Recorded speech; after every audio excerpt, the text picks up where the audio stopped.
this Hellscape gauntlet. Absolutely a denial strategy. It's trying to defeat the invasion. And I think if Taiwan were to make great strides in not only acquiring some of the capabilities that we laid out, but practicing them in some of their exercises and demonstrating that they're serious about this, it would give China pause. I mean, an amphibious assault is really, really hard. And I think the reason we haven't seen the Chinese undertake one is that they're not confident that they could succeed at reasonable cost.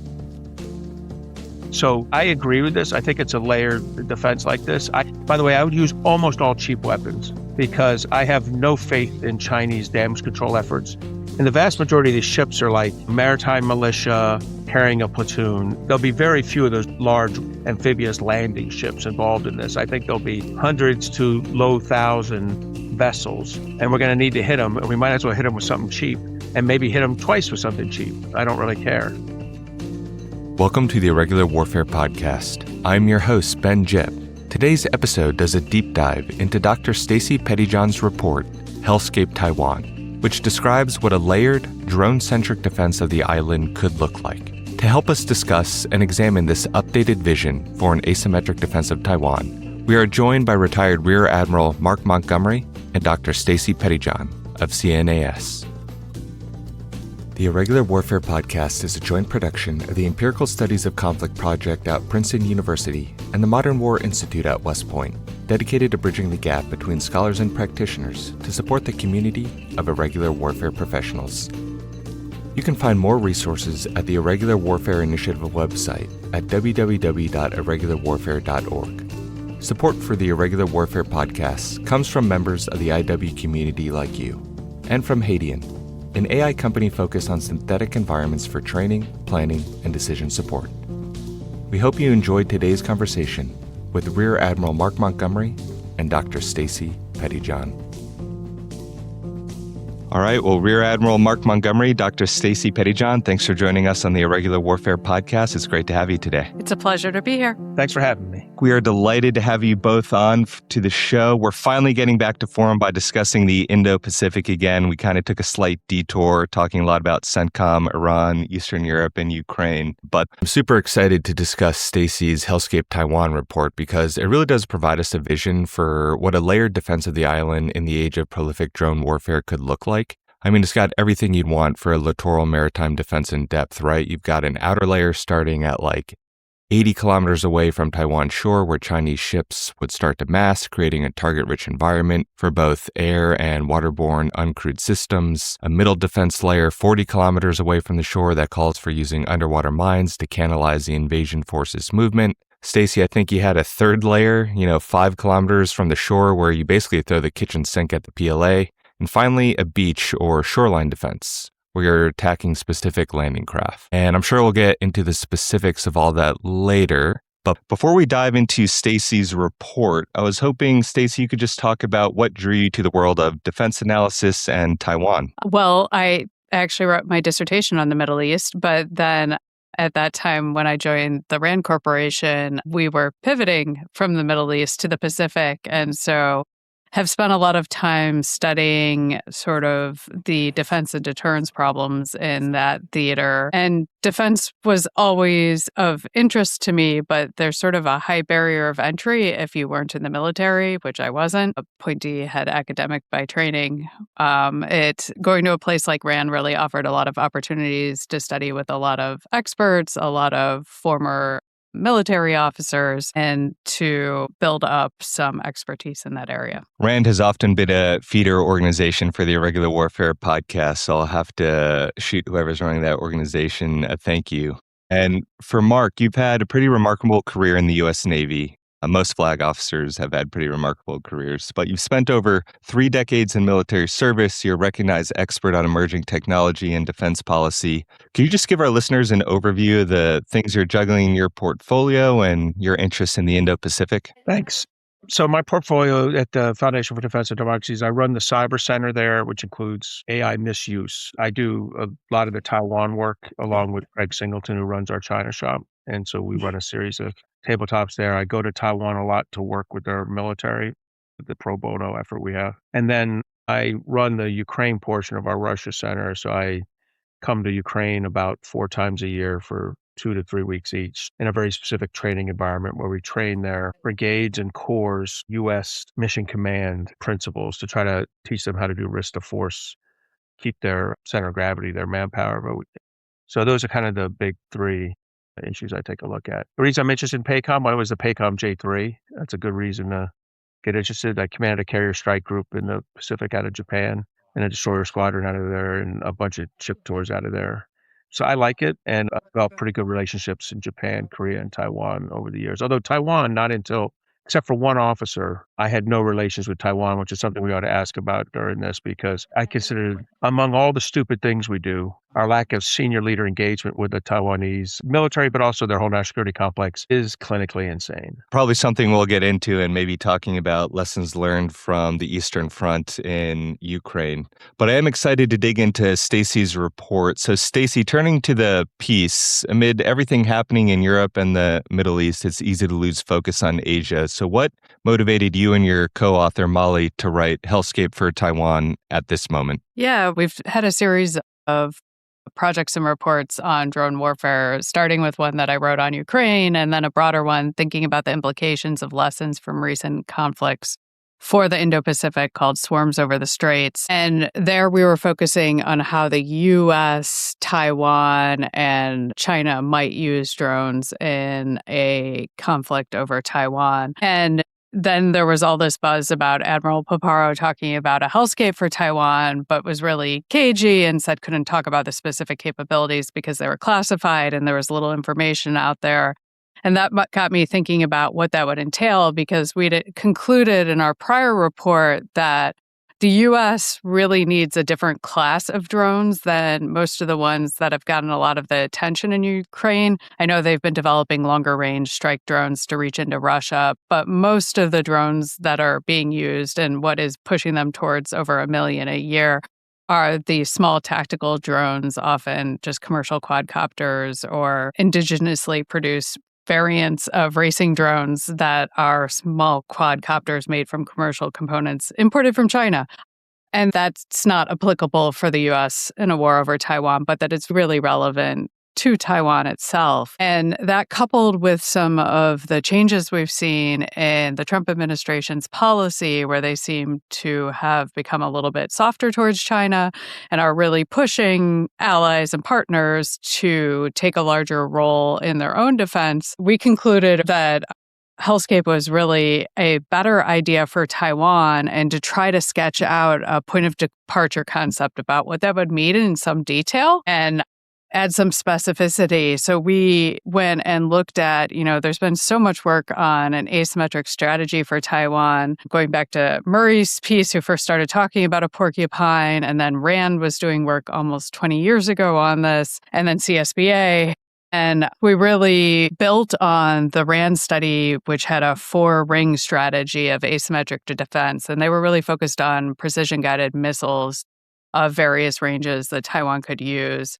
And we tried to think through what you could add to that by adding drones and how they could build into this layered defense and what sort of problems that would pose for China. The other piece that we really tried to build into that was thinking about air defenses as well. And we've seen in Ukraine and Russia that the air defenses work. They're not perfect, but they're really useful and they work quite well, especially if you use them smartly and sort of shoot and scoot, keep them hidden. You don't keep the radars on all of the time. And that Taiwan would really need some mobile air defenses, which it doesn't really have right now. They have the Patriots and sort of their indigenously produced longer range SAMs that are not mobile to provide cover for their missile and drone forces and their defenders if they were to try to fight an invasion and stop it from reaching the shore. The porcupine analogy is a really interesting one. I mean, you see that thing at the Bronx Zoo and you realize it might not be that big or fast, but that would be an absolute pain to try and swallow. So, Stacey, you make the report that Taiwan has embraced in concept the idea of a porcupine strategy, but it has struggled to implement it in practice. Mark, as someone who's been to the island multiple times, do Do you agree with that assessment? And where does Taiwan actually stand today in terms of readiness to deter or possibly engage with a PRC invasion? Yeah, well, thanks for having me. And I've read Stacy's report. I like it. I like all her stuff that she produces at CNAS. I think it's high quality. My take is that the porcupine, the Hellscape, like porcupine before, are part of the overall strategic plan that Taiwan has to create, under which they'll have a bunch of operational lines of effort. And I think Hellscape will be one of them. I tend to look at it more like East Coast, West Coast. And for my teenage kids, it's Tupac and Biggie, right? And, on the East Coast, on the coast looking out, that's Hellscape. You're going to need a version of what I see across the line of control in between Ukraine and Russia. And that's a whole lot of all kinds of unmanned air, and in this case, surface and undersea. And I will tell you, like when I'm reasonably near the front, you can see 75 variants of UAS flying at any one time. I mean, I think there's 400 variants that reasonably procuring. And this doesn't account for like individual ones made by Dude and Brigade and the Brigade's drone production battalion. They have individual drone production battalions and a percentage of the grade, probably about 1/3 of the brigades of their 100 brigades. So they've got all these, and they're basically in there modifying DJIs or in a few cases 3D printing and then modifying drones. So you see, I agree that there's going to be this kind of dense, generally low-end munition, but not all, but principally low-end that's going for mass. And that's good because there's a lot of mass coming at you. By the way, I agree, it's going to have a lot of air in it because if they were to ever do a cross-strait invasion, which I'm not convinced they would, it's going to be accompanied by an airborne assault that, makes Robert Duvall and Apocalypse Now look low-key, right? It's going to be several hundred simultaneously helicopters and wave coming across. So they're going to need a lot of man-portable, which, by the way, on the crap nobody has, man-portable is one of them. Mark, that may be the first time someone's integrated Tupac, Biggie, and Robert Duvall into the Irregular Warfare podcast. So congratulations on that first. So that's going west into the Straits. Going east looks more like Iran, U.S. and Israel against Iran. And that's the idea that when they do this, the Chinese are going to have pushed out in an envelope around Taiwan and looking into the Western Pacific, some number, probably between, since they get to pick the timing, between 30 and 35 or 40 of their high-end destroyers, some number of submarines in the vicinity. If they're smart, they'll leave their aircraft carriers in port because that would be what I would call just a target to be sunk. And then they'll be pushing out J-20s or whatever fifth or sixth generation aircraft they have with the associated airborne control elements. And then we're going to have to try and defeat that with a mix of high and low cost weapons. So to me, you have this this very integrated fight, and this Hellscape's part of it. If you lose any one of these, if you lose too fast on the Hellscape, like too many Army guys, too many PLA get ashore in a lodgement, you're in trouble. If you don't roll back their aircraft, you're in trouble. If you don't sink their ships after rolling back their aircraft and get U.S. air power over the island within 5 to 9 days, you're in trouble. I mean, I can go through each of these, but you've got to complete all these lines of effort. And this is one that's principally going to be fought by Taiwan. The West Coast is Taiwan with a little bit of America in it. Looking east is the United States with a little bit of Japan in it. And so they got to do it. One other thing I want to say is I really become frustrated with both military and civilian leadership when they say, Taiwan doesn't need high-end stuff. They don't need F-16s. They don't need E-2D. They don't need frigates or, surface combatants. And I point out that, yes, they do. They need them in phase 0. They need them during the buildup so they can keep the Chinese at a reasonable distance at problem start. And then they can use them to trike the hell. I don't expect that I call the two task forces that the Taiwanese have like Medal of Honor Task Force North and Medal of Honor Task Force South, because everyone's going down, right? But the question is, how much do they take out with it? How much do their submarines take out with it? How many aircraft do their F-16s take out? And if they have things like E-2Ds, they'll take out more. So I argue for both. And look, here's the beauty. They're going up to 5% defense budget. They can pay for it now. They're going to 5% on the fastest growing economy in the world, year over year over year.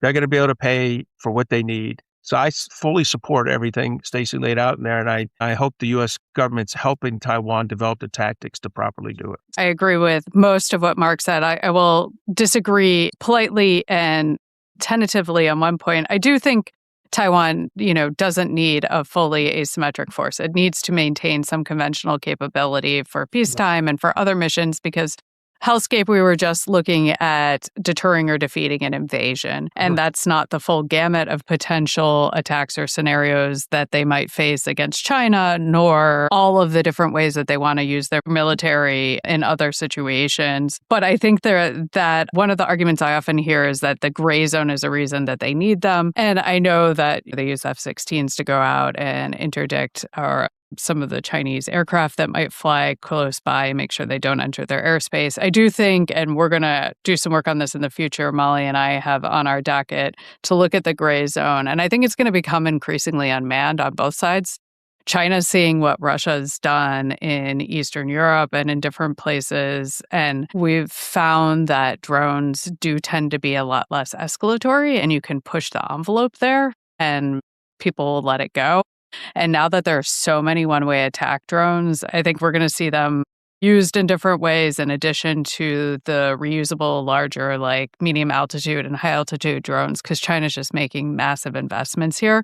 And I think asymmetric capabilities are the more cost-effective way to go to compete in the gray zone, because you don't want to burn out your brand new F-16s just flying up all the time to meet them. On money in Taiwan, one of the reasons that we argue for the Hellscape for Taiwan is that because so many of the systems are relatively affordable, what you do get, you need higher-end missiles, you need harpoons, and some of the more sophisticated weapons. One of the big lessons from Ukraine is that it's not just drones by themselves. It's been drones with artillery, drones matched with other weapons that really present dilemmas and make it difficult for your adversary to deal with. But they do provide you with some amount of volume of fires and affordable fires. But for that to happen, Taiwan is going to have to build up its own drone industry. And one of the weird things that seems to have come out of the special budget that just got passed was that they passed the part to buy American-made drones, but not to make the investments in Taiwan's own drone industry, which has grown. It's still really small, but it's grown exponentially in the past few years, and they've been exporting drones to Eastern Europe that have been going to Ukraine, but they need to actually have that, I think, on island and potentially work with other like-minded states and not just buy from the US or other countries, because we don't have a cost-effective small drone industry right now. Before we get into kind of the specifics of Stacy's report, I've always taught that you analyze the problem first from a geographic perspective, right? Any serious military plan has got to account for geography. So Stacy and Mark, but I'll direct this at Stacy first. How does the geography of Taiwan and the Taiwan Strait shape both the problem of invasion and the logic behind the Hellscape concept? Geography is pretty determinative, right? It's a short distance, about 100 miles between China and Taiwan, but it is still 100 miles of water that China has to pass. And amphibious assaults are incredibly difficult and complicated, and they force the attacker to mass forces and expose themselves, especially as they get closer to the shore. So that works to the defender's favor and Taiwan's favor. And when you couple that with Taiwan's geography, there are less than 24 potentially really good landing areas for a contested amphibious assault that narrows down the possible places that Taiwan needs to prepare defenses, in addition to their ports, which they obviously do not want to allow to be seized. And there will be air assaults. Mark is totally right about that. But the geography helps the defender in that perspective. And then Taiwan there are a lot of mountains, and a lot of the urban areas are developed along the coast. You're in a town right next to where these beaches are, and the beaches are really, really narrow. So you can hide a lot of these small mobile forces that have drones or missiles or artillery in these adjacent areas and make them very difficult to find, even if China does largely have air superiority. It would still be contested, but can fly overhead and search for them. It's still going to be a really hard problem for them to find the Taiwanese defenders if they're smart and they use camouflage, concealment, and deception, and use the terrain and the cities to their advantage. So it's a pretty good overview of the geography. And Mark, you already talked about the differences between kind of the West Coast and East Coast fight. But if geography kind of defines the problem, I feel like domestic politics plays a role in defining the solution. So Mark, could you kind of go over what Taiwan's internal defense posture actually looks like today and its ability to implement an asymmetric strategy? I mean, look, this is a country that had 25 to 30,000 Americans stationed it during the 1960s and late 50s, 60s, and early 70s. We twice intervened to help them protect themselves in the early and mid 1950s in Taiwan Straits crises. And we walked away pretty clean in 1979. So we went from a country where we had a lot of embedded forces training together, working together, and we just left them cold turkey. So that's the starting point, 1979. Under a military rule, we walked away. So what's evolved is, as they've evolved into a dynamic, vibrant democracy with political parties, the military has not evolved. It is not like in the United States where meritocracy comes to roost, right? So they haven't had the same advantage. They're also not like the United States is a third, one third military, one third Navy, one third Army, one third Air Force. It actually is really healthy because it keeps competition, means officers need to learn each other's skill sets. It drives jointness. Japan's like that. Australia's like that. The UK's like that. There's a few countries in the world that are like that. Taiwan is not. Taiwan's about a 70% Army, 20% Air Force, 10% Navy. Now, the budgets don't always go that way because Navy things cost a lot of money and Air Force things cost a lot of money. But the number of officers is like that and how they do things. So they still have a very Army-centric military. There's a long way getting to. They have some real challenges. The Taiwan Army still refers to that West Point by the name of the West Point they had in mainland China. They're still stuck a little bit in pre-1949. The other two services have evolved pretty aggressively. The problem is, for the execution of Hellscape, you're going to need all three services, and you're really going to need the Army to be good. So, Stacey, we've been talking about the Hellscape report without actually mentioning what's in it and what your vision is. So could you describe your vision for the Hellscape concept here? Because to me, it sounds like a layered kind of drone-centric defense for the island of Taiwan, but I was hoping you could kind of go in-depth, kind of phase by phase to describe what you and Molly envision. Sure. Because I always forget it, I'm going to start with not one of the layers, but the overarching important supporting sort of factor, which is the mobile air defenses and having those teams moving around and creating windows of opportunity for Taiwanese drone operators to attack. And so this would be a shift in doctrine and sort of strategy on the part of Taiwan, where right now they're planning on defending fixed sites and really trying to survive the first opening salvos of an attack. And we all know that if China launches a joint firepower campaign the way that they write about it and that we all expect, those missile defense systems aren't going to survive if they're at air bases. People will know where their radars are. They're not that mobile. So they need to move around and they need to ride out that first attack so that they then can be a force in being that episodically creates windows where they push back the Chinese fighter aircraft and drones and allow their forces to attack. So we envision 4 layers to the Hellscape. There's the outer layer, which is the over-the-horizon attacks. And I just had someone from Taiwan asking me why we said it only goes about 80 kilometers, so about halfway across the strait. And we selected that because that's where we think that Chinese forces are going to begin to mass and concentrate, so there will be easier targets. And also because it allows Taiwan to mass fires in this area. And really, the Hellscape is intended to be a pretty free fire zone where Taiwan declares a maritime exclusion zone, says anything that's in there. A core piece of this concept is not relying on exquisite targeting and intelligence because we don't think it's going to be available. Satellite communications are going to be jammed. So our whole concept is flood the zone. And this is where drones become useful because it is still helpful if you take out a decoy ship or a maritime militia ship that is a part of the larger flotilla that's attacking, because it's going to create disturbances within their movement. It's going to create problems. And you might overkill them, but if you're doing so and you're doing so with relatively cheap, Shahed type drones, it doesn't really matter. So the outer layer is where you begin the disruptions. You would also want to have UUVs under there as a part of the initial queuing. You just need intelligence on where sort of the big group of ships are, and then you send in these weapons that have seekers on them, probably radars, maybe some cameras, nothing too sophisticated, and they hit any ship-like thing that they see. Once they move the outer layer into the middle layer, this is where I think gets really interesting. And you do combine some of the other principles you see in Ukraine, where you try to limit the maneuver of the ships using mines. And Taiwan has really few mine-laying ships. They're buying a couple more, but their mines are huge and old and require big ships to deliver them. And I think they need to get more mines that can be delivered by either multiple launch rocket systems and or small drones. So much smaller mines that they can just proliferate in this middle layer and canalize the forces.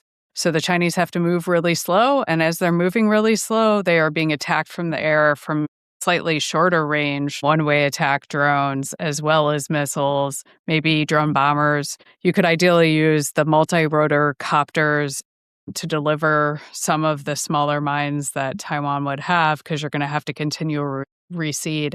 And this is where you begin to really knock the Chinese off their timetables and make it harder for them to move forward. The ships that make it through the middle later then start to approach the shore, and they break visual range at about 5 kilometers on average. And that's where it gets really harrowing, because Taiwan doesn't need to rely on offboard sensors. They can just see where the ships are, and these are landing craft that are not particularly well defended. They'll be well beyond their escorts and outside of the range of those air defenses. And the FV-type drones come in, as well as drone bombers, along with short-range missiles. And then you hit the beach, and the same sort of problems, plus even more, because you want to have ground-based mines that especially are along the few exit routes. Most of the beaches only have 1 or 2 entrances or exits, and that makes it pretty easy to create problems and prevent the PLA forces from getting off the beaches and to pick them off as they try to get through there, which then means the next wave of forces can't come in. At the same time, you focus some of the bigger weapons, like your missiles or your rockets, at the landing craft while they're unloading, which RAND estimates takes about an hour. So it's a pretty ugly picture, and I have a hard time imagining, just having been on a beach recently and walking in tennis shoes that weren't wet, how terrible it would be trying to run off a ship with people shooting at you and using drones to buzz your head. So that's sort of the basic concept. The density of fires increases as you get closer, because you can have more of the short-range weapons. They're cheap. And the Taiwanese defenders are sort of hiding in different areas, pop out of a building on top, fire something, go back in, and just really make it very difficult for many Chinese ships to make it through. Just to summarize then, for the audience, if you imagine essentially the island of Taiwan with multiple kind of concentric circles surrounding the island, you've got what you've called the outer layer, which starts at around 80 kilometers away from the shore, because that's where Chinese forces would have to start to mass, which makes it easier to target. 40 kilometers away from the shore, you've got what you call the muddy middle, where you can start to canalize Chinese forces in a way that makes them susceptible to different fires. The final run to the shore, which is 5 kilometers away from the beach, where you can really start to employ both drones and joint effects. And then finally, the actual landing on the beach, the combined effect of which is to create a hellscape on Taiwan for the People's Liberation Army. Did I summarize that? You summarized it better than I did right there. And anticipating the criticisms I've heard from Taiwan, they're like, well, why don't you have longer range fires to shoot the Chinese mainland and ships in port? And I was like, those would be great. But I think by waiting a little bit and really trying to concentrate the effects and creating this hellscape, it's sort of unrelenting pressure and this gauntlet that the Chinese forces have to run, which would really be challenging to even a very experienced and well-trained military. And it's not clear that PLA is either of those things. So I'd be remiss if I didn't frame the discussion a little bit for our listeners, particularly for our academics who are chomping at the bit here to talk about deterrence, right? But deterrence works by shaping an adversary's cost-benefit calculus, either through deterrence by punishment, which threatens retaliation, or deterrence by denial, which convinces them their attack will fail. Is Hellscape essentially a denial strategy? How confident are you that it could actually alter Beijing's calculus here? Absolutely a denial strategy. It's trying to defeat the invasion. And I think if Taiwan were to make great strides in not only inquiring some of the capabilities that we laid out, but practicing them in some of their exercises and demonstrating that they're serious about this, it would give China pause. An amphibious assault is really, really hard. And I think that the reason we haven't seen the Chinese undertake one is that they're not confident that they could succeed at reasonable costs. And the stakes of attacking Taiwan are so high. It's such an important issue for China that there's no way they can accept failure. So if they were to think about how difficult it is in general and then look at this Hellscape gauntlet that they would have to run or imagine running and envisioning all of the challenges associated with that, the price might just simply be too high and the uncertainty too great that they would decide that it's not worth going about it this way, that if they really want to force the issue, maybe they'll blockade Taiwan and try to bomb it. But those are less surefire ways in achieving the outcome that they really want. Ones that don't entail as significant of risk and potential humiliation. So, Mark, we just had a good conversation about deterrence and deterrence by denial, but I've got two interrelated questions for you. First, how do you view the concept outlined by Stacy? And second, and we've already been dancing around this a little bit, but what lessons should Taiwan be taking away from the Ukraine-Russia war? So first on the concept, I like it. When I was at Desron 15 and Carrier Task Force 70, our Japan-based units, we had something called Maritime Counter SOF, Maritime Counter Special Ops Forces, to fight off hundreds to several thousand North Korean boats or submarines or semi-submersibles trying to come down either coast. And the same kind of layered defense, because it was with Korea, there was 9 layers of defense, and it was always, should we do 10, kind of discussion. You're like, all right.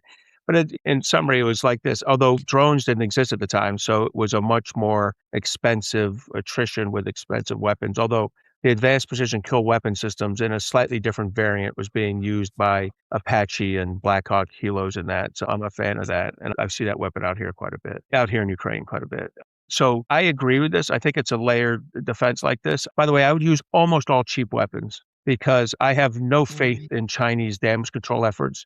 And the vast majority of these ships are like maritime militia carrying a platoon, some merchant ship carrying a company. There'll be very few of those large amphibious landing ships involved in this. I think there'll be hundreds to low thousand vessels, and we're going to need to hit them, and we might as well hit them with something cheap and maybe hit them twice with something cheap. I don't really care. But the whole idea is this low-cost attrition warfare is absolutely the right thing, and I would start out at about 80 kilometers. Why not? And then start bringing them back. And if we determine that they aggregated 110 kilometers, then they get 110 kilometers. But whatever, I think that's a good starting point that Stacy and her team drew there.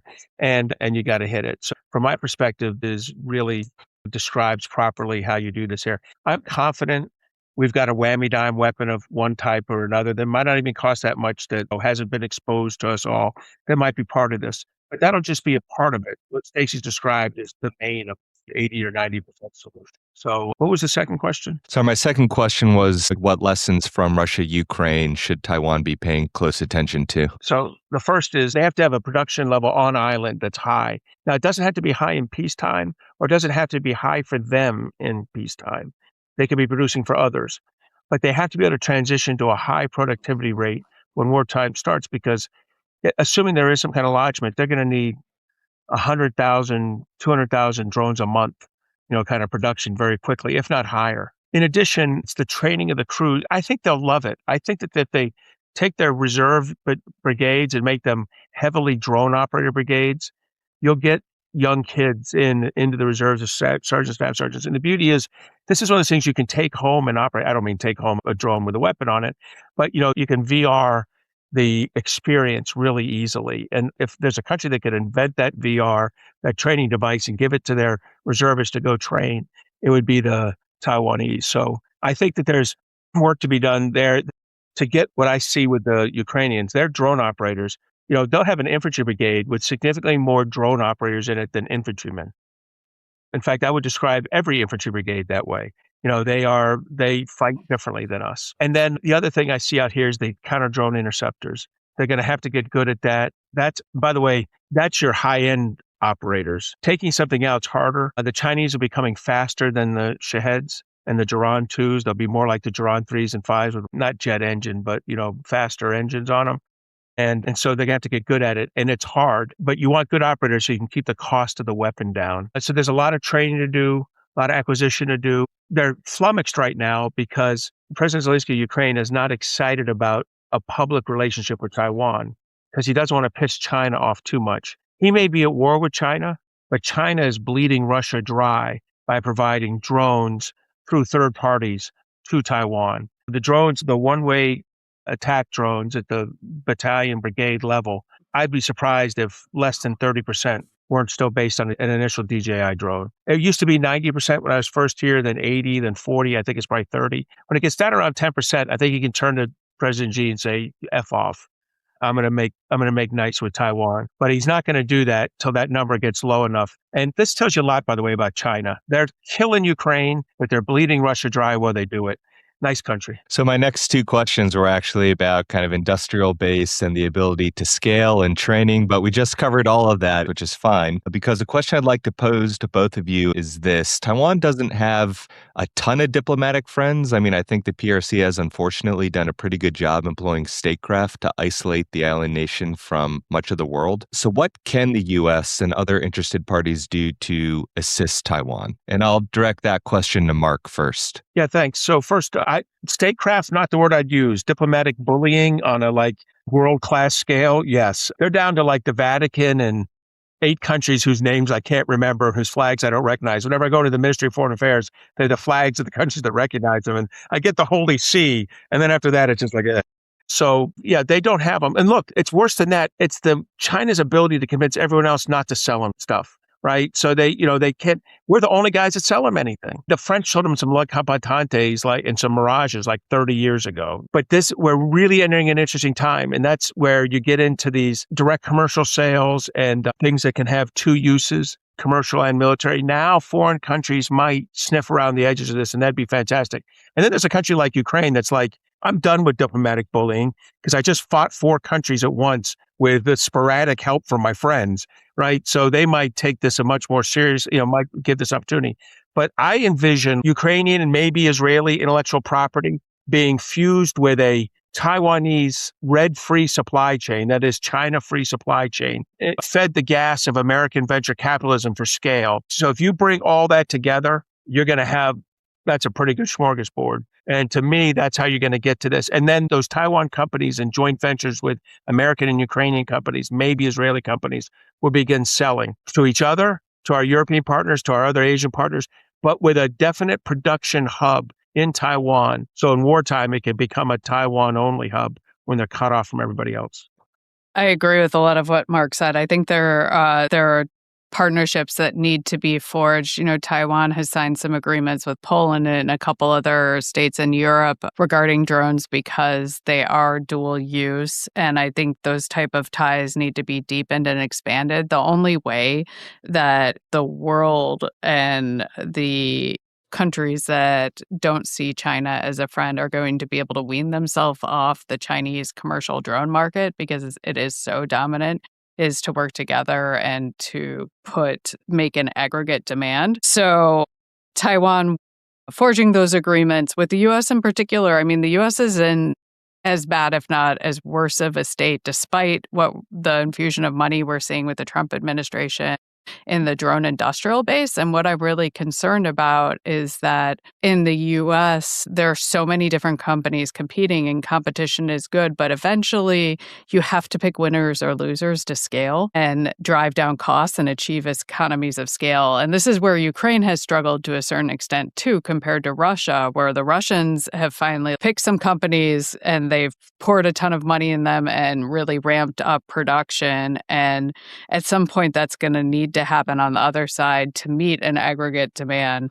I do think that the U.S. can help by putting more Taiwanese companies on the blue UAS list if they can achieve the standards that are set there, which is a hard one because some parts you can really only find affordably in China. But you've seen a few Thunder Tiger, a couple others that won some of the competitions recently in drone dominance, I think, were Taiwanese. So more of that. And then the big thing that I think the U.S. needs to do, which it has done very poorly, is to provide Taiwan with the capabilities that it can't produce or can't produce affordably, like NASAMS, mobile air defenses, that no other country is going to give them. Some of the high-end cruise missiles that there are, I forget how many batteries of Harpoons the U.S. has sold them, and 400 missiles. But the list is long, and Taiwan's backlog is extensive. And there's a zero-sum game between the U.S. and its allies and partners. And I think Taiwan has been deferred because of Ukraine, perhaps rightly, because the need was more urgent. But now with Iran, the U.S. is going to move up, the Gulf states are going to move up, and we can't continually be deferring them without it actually becoming a problem and weakening deterrence. So before finishing the show with implications from today's conversation, I have one more question for Stacey about her report, which focuses heavily on the maritime and littoral fight, particularly defeating the invasion at the water's edge. Maybe somewhat conspicuously, the report says less about a land campaign. So if the PLA forces do make it ashore, what should Taiwan be doing now to prepare for that sort of fight?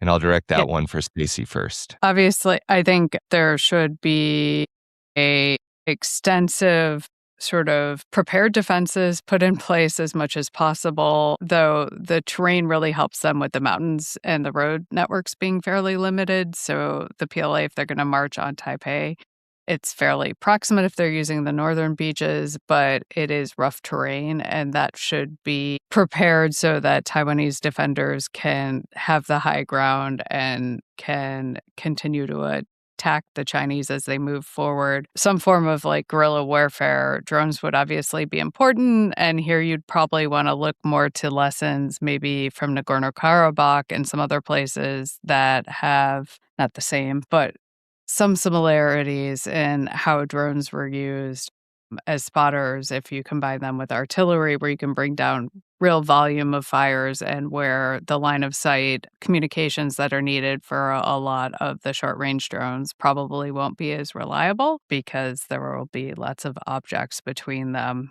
But didn't go into that, have to scope things down at a certain point, but you would want to be prepared because in all likelihood, they might get some forces ashore, but I would be focused on preventing and being able to defeat the air assaults that would likely be coming and making sure that the commercial ports and that infrastructure is unusable so that China really does have to conduct the contested amphibious assault, which I think is much harder. And they have things like mobile piers, sort of like the Mulberry piers that were used in World War II. But if you still have drones, even if they've established a bit of a lodgement, those are great targets that are going to be sitting there that you can destroy. And it would be very hard for China to reinforce the lodgement and then continually resupply it, which is the long-term challenge for them in terms of once they're ashore, they still have these really tenuous lines of communication, and the resupply part's going to be difficult. It's the reserves. They've got to get, right now they have 1.2 million reserve, which is who get trained once every 8 years by a lottery. I would just describe that as no reserves, right? That's like a rod and gun club with 1.2 million members and no guns. So they need to trim it down to about 200,000, maybe 300,000, but I'd start at 200,000, organize it into about 20 brigades initially of reservists, take one or two of their active brigades and sprinkle them in so they have the talent. Each one would get a couple hundred members into that brigade of 4,000 or 5,000 of active duty, and then get into a monthly training cycle, weekend a month, 2 to 3 weeks in the summer, make sure their laws properly support people when they do that and leave their jobs, and then keep them regionally anchored like the Israelis do. And then what you really want to do is bring the conscripts in over time. Have conscripts from who are going to settle in the same areas come in. So like the Israelis, they get called up with their friends and they get used to the training. Over time, I'd let them, like the Israelis, take their weapons home, have this whole system where they have weapons, they have drone control units, things like that, ready to go so they can flow out and very quickly turn into the intervention force they're going to need. Whether it's going to specific sites that are laid out like Stacy did, or generically going down to the coastline, whatever it is. But as a unit, they don't have any of that. They have a bad conscription plan. They have a worse reservist plan. And they have an army that's not interested in fixing it because they care about the active army. And I was getting at that earlier. That's one of their problems. They've got to break them. That's the last thing they got to do, is get the army to understand the army's better if they're 3 times the size. They need to look like Israel or Finland or Estonia, not like the United States or the United Kingdom. Or they need to look like a country that's going to have to fight an authoritarian in a counter-intervention fight, not like the world's most powerful army kind of moving across the plains. So with that kind of change, it really help them. So I'm hearing we need to make structural adjustments to conscription and the reserves, and operationally be ready to defeat an airborne invasion, possibly self-sabotaging critical infrastructure that China would need, and then some form of guerrilla warfare. I'm going to keep that away for later. Right. But to finish up here, Stacy, based on today's conversation, what are some practical implications for policymakers and practitioners interested in the defense of Taiwan and stability in the Indo-Pacific? I think a lot of the implications are for the Taiwanese themselves in terms of the type of capabilities they need to acquire, a doctrine that they need to develop. We put out this concept as an idea. It's a point of departure. It needs to be refined, tested, and iterated. And I'm sure there are things that are wrong with it and many things that can be improved. They need to think about how it fits into their overarching strategy and how they face other challenges. But if you're on the defensive and you want to be a state that can ensure that you limit the amount of harassment you face, I think some of these principles of the Hellscape do translate and can be useful for controlling some of the narrow waterways, the slocks that are nearby. And then on the U.S. side, I think a lot of this is actually following through on the sales that have been approved for Taiwan and making some new ones, and then figuring out how to work with Taiwan to establish that small drone industrial base that both nations need, and make sure some of it is in Taiwan and leverages Taiwan's strengths like chips, as well as the manufacturing capability that they have on the island, which produces a lot of things and produces good things pretty cheaply, along with the United States and other like-minded nations. And Mark, same question to you. What are some key takeaways that you'd like our audience to know? Well, first, I think it's a very good report. Make sure you read it. Thank you. I think that it is about procurement by them, facilitated by us. It would be nice if we didn't have a $20 billion FMS backlog at the beginning of this discussion, and that's where we are now, probably 22, 23 billion. Now, I want to say something. If we're going to have them spending 5%, and we're the only person that's going to sell to them, they've been buying $4.7 billion a year over 10 years from us, about $47 billion. When you get up to 5%, they're buying like $15 billion a year. If we can't service $5 billion a year, we get a $20 billion a year backup on $5 billion a year. What's going to be like when they're buying $15 billion? I mean, the irony is our senior political leadership screaming at them to spend more. The only place they can spend it's here. They can't appreciably change their personnel costs and their domestic costs that fast. It's only the FMS. It's just this kind of paradigm. So they're going to have to buy more. We're going to have to get our FMS right.